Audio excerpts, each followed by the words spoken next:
Dolenjska pokrajina ponuja obiskovalcem naštete znamenitosti, ki zaznamujejo te kraje že stoletja. Ena od zanimivosti so tudi mlini ob reki Krki in številnih potočkih, ki so nekoč preživljali številne družine in jim zagotavljali vsakodnevni kruh.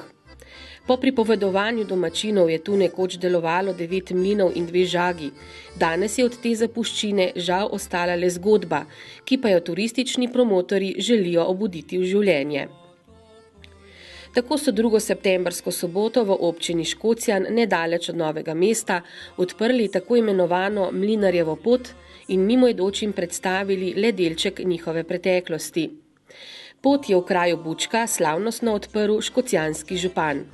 V tem delu Bučke je bilo mnogo mlinov, ki so opuščeni, pa da ne bo šlo vse skupaj v pozabo, vsa to mlinarjeva preteklost, delovanje mlinov, način pridobivanja žita, je nekako vse skupaj povezano v to mlinarjevo pot. Zaslužni partnerji za projekt so občina Škocjan kot vodilni partner v projektu, lokalna akcijska skupina Dolenjske in Bele krajine, turistično društvo Bučka, kulturno društvo Ignacija Knobleharja Škocjan in društvo podeželskih žena Bučka. Tu je bilo vloženih 75 000 evrov, razmerje 85% las in seveda 15% pade na občinski proračun. Župan si želi, da bi ta turistični produkt privabil čim večje število obiskovalcev. Sicer pa je tudi sam lastnik enega od mlinov. Prav je, da se stvari razvijajo. Kaj pomeni? Naš mlin je nekako ugasnil leta 1978 iz takšnih in drugačnih razlogov.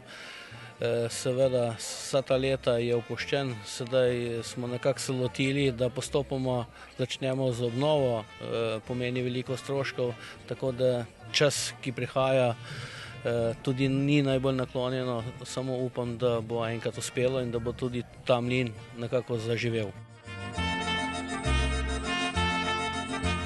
S projektom poleg povečanja obiskov želijo razvijati tudi pozitivni odnos do narave in vode. In to Mlinarjeva pot zagotovo je, nam pove vodilna sila iz turističnega društva Bučka, ki praznuje 10-letnico delovanja. Idejna zasnova ali pa ideja poti temelji na mlinarstvu, dejavnosti, ki je bila v preteklosti v naših krajih tudi pomembna, kajti v dolini potoka Čolniščka je do 2. svetovne vojne mlelo kar 9 mlinov. To je bilo tudi naše izhodišče. Pot je načrtovana tako, da je ob vsakem mlinu, mimo katerega se gre, tudi animacija, ki jo obiskovalec lahko izvede, in pri vsaki animaciji je tudi kakšna poučna in zabavna naloga. Celotna krožna Mlinarjeva pot je dolga približno 10 km, ni zahtevna in je primerna za vse generacije. Začne se pri cerkvi na Bučki, nadaljuje mimo Košakovega in Sedlarjevega mlina. Možno si je ogledati še Marjetičev, Hrvatov, Vajsov in Remičev mlin. Pohodnike ves čas spremljajo tudi animacijske točke. Ob vsakem mlinu tako stoji informativna tabla z osnovnimi podatki objekta in nalogami, s katerimi organizatorji želijo, da bi obiskovalci bolje opažali naravo. Pot se začenja tukaj na Bučki, pri tem zvonu želja, in potem se nadaljuje naprej. Gremo v dolino, se spustimo mimo naselja Zaboršt, skozi gozd, pridemo v Dule, do prvega mlina, Košakovega mlina, tudi tam je ena animacija, in potem nadaljujemo pot do Sedlarjevega mlina, Marjetičevega mlina, gremo mimo Hrvatovega mlina, potem smo že v Dolenjih Radoljah, pri Vajsovem mlinu, mimo Remičevega mlina se potem vrnemo po krožni poti nazaj na izhodišče.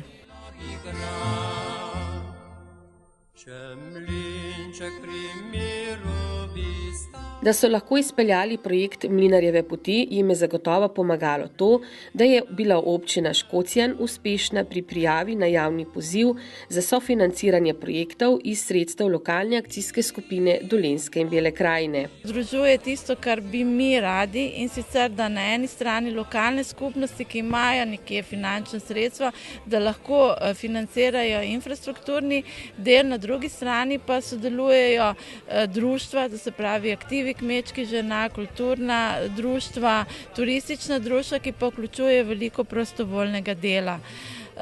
Tako da na tak način je nastal ta projekt, se pravi aktivnosti v projektu so bile najprej očiščenje poti, tukaj so sodelovala društva s svojim prostovoljnim delom, potem zbiranje animacijskega materiala, to se pravi nekaj zgodovinskega materiala, tukaj so ponovno sodelovala društva Aktivi kmečkih žena in pa potem ta finalni del, to se pravi izgradnja same infrastrukture, lesenega dela, mostov, edukacijske opreme.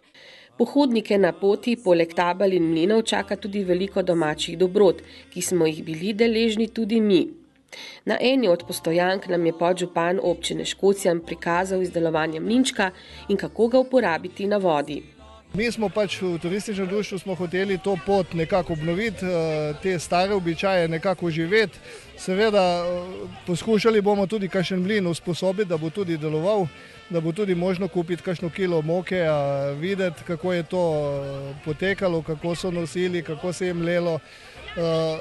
Ta točka, kot smo danes priča tukaj na tem prizorišču, v krajnem, kjer imamo zdaj ta zaključek, smo pa tudi nekako prizorili tudi za najmlajše nekako sestavljenko mlinčka, katerega lahko sami sestavijo in ga dajo na ta žlebiček nad potokom in on, ki ga sestavijo, ga potolžijo noč, se zavrti.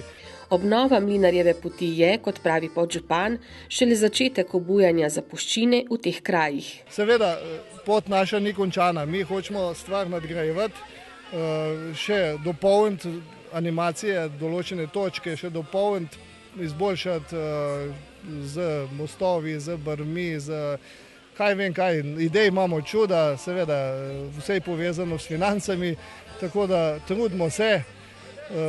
Vemo pa, da je, kar je pohvalno tle na Bučki, je to, da je 9 društev, ki v takih akcijah stopijo skupaj in tako je v slogi je moč in dosti smo že naredili, pa upam, da bomo naprej tudi še kaj postorili. Vkolikor se boste odločili za ogled Mlinarjeve poti, jo lahko zaključite na splavu na reki Krki. Splavarjanje z Rudolfovim splavom, ki je težak kar 25 ton in sprejme do 58 gostov, je prav posebno doživetje, na katerem se boste lahko tudi zavrteli.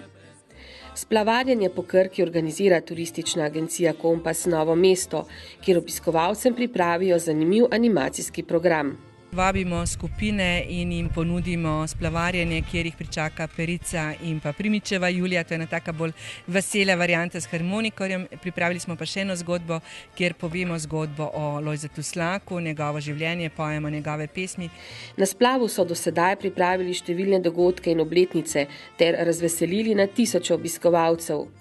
Tudi ob kapljici rujnega cvička. Zgodbe ena in druga so primerne za različne skupine, za sindikate, za poslovne partnerje. Pripravili smo na splavu že tudi poroke, praznovanja, rojstne dneve, obletnice, mature in vedno se prilagodimo skupini, pripravimo program takšen, kakršni si oni želijo. Ko z reke opazuješ stanovanjske stavbe, opaziš, da je novomeški breg deloma še danes ohranil srednjeveški videz. Na tem delu so nekoč živeli predvsem revnejši meščani, ki so pridelovali in prodajali zelenjavo, prali perilo, sušili meso in oddajali sobe pod najemnikom. Prava paša za oči je tudi cvetlični vrt frančiškanskega samostana tik ob reki. Samostanska knjižnica iz 15. stoletja je najstarejša knjižnica v Novem mestu, v njej pa je shranjenih okoli 12.000 knjig. Verjamemo, da boste še veliko več lepega in zanimivega zagotovo odkrili tudi sami.